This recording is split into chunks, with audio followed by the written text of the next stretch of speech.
Hey guys, this is the Anthony's and welcome back to the channel and welcome to today's video. And today I'm in my grandpa's kitchen. Hello.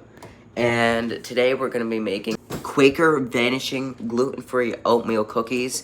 You can find it on some of the Quaker oats, instant oats things right there. In this bowl we have a 3/4 cup of firmly packed brown sugar and a 1/2 cup of granulated sugar. We have 2 eggs right here, fresh out of the fridge, and we have to let them get to room temperature. We have 1 6 tablespoons stick of butter. It's a very specific amount of measurement, but that's what the recipe says. Put this in the microwave, and we're gonna start off with 25 seconds, so it's nice and melted.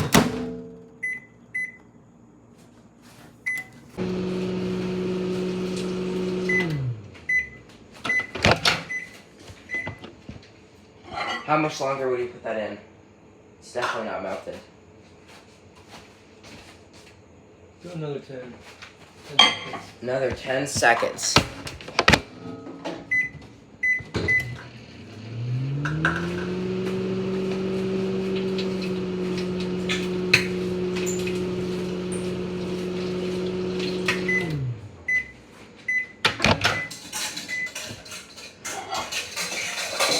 Would you say this will melt all the way on its own? Do you think it's melted enough that it will just melt the rest? No, we just want it soft. So just That's good? yeah. Okay. Throw that in the. Get a spatula and scrape that in. Okay. Here you go. And I added the butter and our granulated sugar and brown sugar bowl right here. This is for the mixer. If you have a KitchenAid, please use it for this recipe. Alright, in here we're putting 1 1/2 cup of measure gluten-free King Arthur's flour. Now, we're substituting for what it would be all-purpose for this, but in this case we're using gluten-free because my grandpa is gluten-free. And let me tell you, you can't even tell these are gluten-free by the end. We've made these many times, and they literally vanished, right? Yep. Teaspoon of baking soda, spoon of cinnamon, 1/2 teaspoon of salt. And we're going to add these later, but we have our gluten-free oats, and we're going to be adding 3 cups. And we're going to add these later with the oats, but we have a cup of raisins. Alright guys, we got it in our KitchenAid. We started off with a stir, and then we slowly went up, and right now we're at like a 5. Adding 2 eggs. Teaspoon of vanilla extract. Add in your dry ingredients. Grandpa, I must ask you, out of all the oatmeal cookie recipes you've made, is this your favorite? It's the best. We're adding in 3 cups of oats. We just added our first cup, so now this is going to be our second and our third cup. Now let's preheat our oven to 350 degrees Fahrenheit. Alright. 3, 5, 0. Start.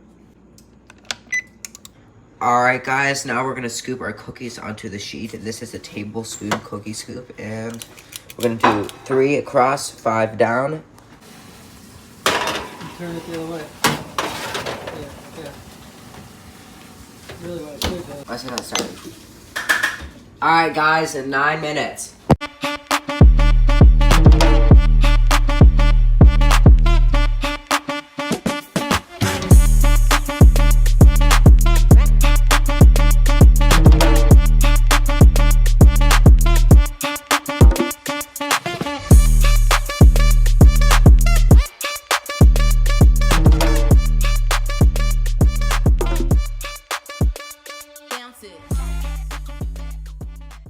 Alright guys, second batch is in there, but our first batch is done, and guess what? We're gonna let them cool for a minute, and I bet you'll they'll vanish in like 30 seconds. Oatmeal cookie.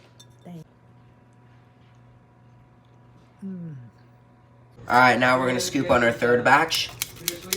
They're 10 out of 10. They are my favorite cookie, and there is not one thing about them that I did not love. Look at those beautiful cookies. I need it. Mmm. 10 out of 10. Do you even have to ask me? These are 10 out of 10. Vanish! What I love about the cookies, they're chewy, they're ooey gooey, they're not dry, they're perfect, moist texture, good texture, perfect, moist texture, good texture.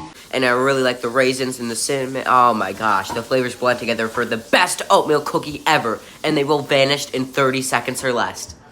Exaggeration. I love the softness, and it's probably a good 10 out of 10. This was full, and look it, they vanish. We're now on our 5th batch of cookies.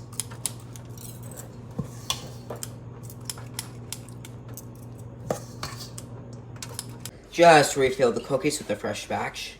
So if you want cookies that vanish, Make homemade gluten-free Quaker oatmeal raisin cookies. alright guys, thanks for watching episode 9 of Baking with My Grandpa on how to make gluten-free Quaker oatmeal raisin cookies.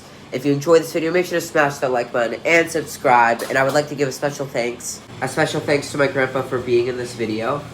You're welcome. Oh, and look at that. We're going to be making for lunch some of my grandpa's famous cheesy lasagna, right? Yep. And if you want to know how to make that, I have a video on my channel, so go check out my Baking with My Grandpa playlist on the YouTube channel. I'll put it at the end of this video of a video card you can click on.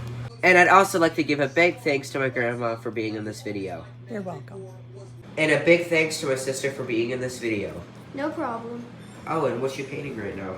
I'm just doing a little sunset with watercolors. And a big thanks to you guys for watching.